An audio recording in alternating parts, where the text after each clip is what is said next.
Hey, have you ever found yourself scrolling through endless spec sheets, trying to decide if a gaming laptop is actually worth the price tag? I was in that exact spot last week, juggling a new release of a game that demanded a lot of horsepower, and my old notebook was starting to hiccup and lag the moment I opened the settings. I figured the best way to help a friend, and maybe a few of you watching, was to walk through the whole decision process out loud, no fluff, just the practical stuff. Link is in the description if you want to check the product details on Amazon. First off, let's talk about why the HP OMEN 16 Slim with the RTX 5070 feels like a headline grabber.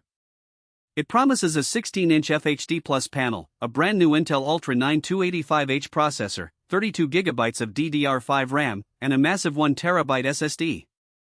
That sounds like a monster, but the real question is, does that monster actually become useful in the heat of a gaming night, or does it become a pricey paperweight when you're trying to fit it into a coffee shop's power outlet? The thing about ultra-high-end CPUs like the Ultra 9 285H is that they shine when you're running multiple demanding tasks at once. I tested the laptop by streaming a 1080p video on Twitch, opening a Discord voice chat, and then jumping straight into a 60 frames per second battle royale.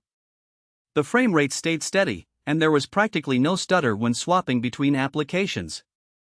That's the kind of real-world multitasking you expect from a 16-core, 16-thread chip, and it's not just a theoretical number on a spec sheet. If you're the type of gamer who likes to record your gameplay, edit clips on the fly, or even keep a few browser tabs open for strategy guides while you play, the Ultra 9 truly lives up to the hype.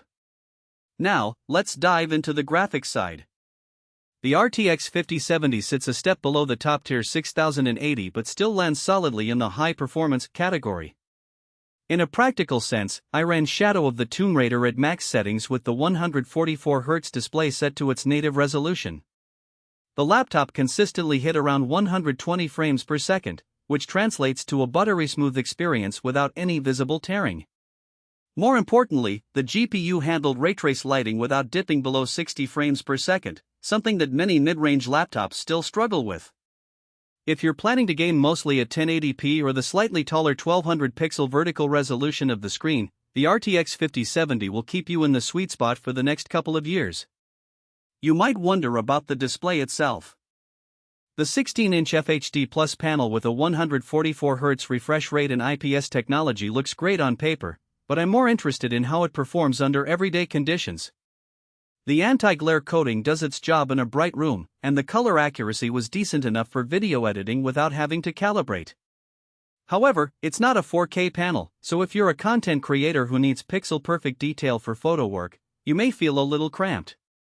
For traditional gaming, the extra vertical pixels, 19201200 instead of the usual 19201080, give you a bit more screen real estate for UI elements, which is a subtle but pleasant improvement. One practical strength that often gets glossed over is the storage configuration. A full 1TB NVMe SSD means you can install several modern games, a Windows OS, and still have room for a good chunk of media files. I loaded up the laptop with 5 recent AAA titles, each averaging about 60 GB, and still had roughly 300 GB free. The SSD's speed was evident when booting into games. Load times were consistently under 15 seconds, even for the larger open-world titles. That kind of responsiveness makes a noticeable difference when you're impatiently waiting for a match to start. On the flip side, the biggest hidden trade-off is the cooling solution. HP bundles a notebook cooler that looks sleek, but the OMEN's own vapor chamber design can still get warm under prolonged 90-minute gaming sessions. The laptop's heat pipe surface was noticeably hot to the touch after a marathon of Cyberpunk 2077, and the fan noise rose to a level that could be distracting in a quiet room. If you plan to game in a bedroom late at night, that fan noise might be a deal breaker unless you're okay with the occasional whoosh that signals the system is working hard. Another practical weakness to point out is the port selection. You get 3 USB-A ports, a single USB-C with Thunderbolt support, one HDMI 2.1, and a standard headphone jack. While the quantity is decent, the single USB-C can become a bottleneck if you want to daisy-chain fast external storage or a higher refresh rate monitor. I found myself swapping the USB-C cable for the HDMI output when I connected an external 144Hz monitor, which is a small inconvenience but worth noting if you rely on multiple high-speed peripherals. Who should buy the HP OMEN 16?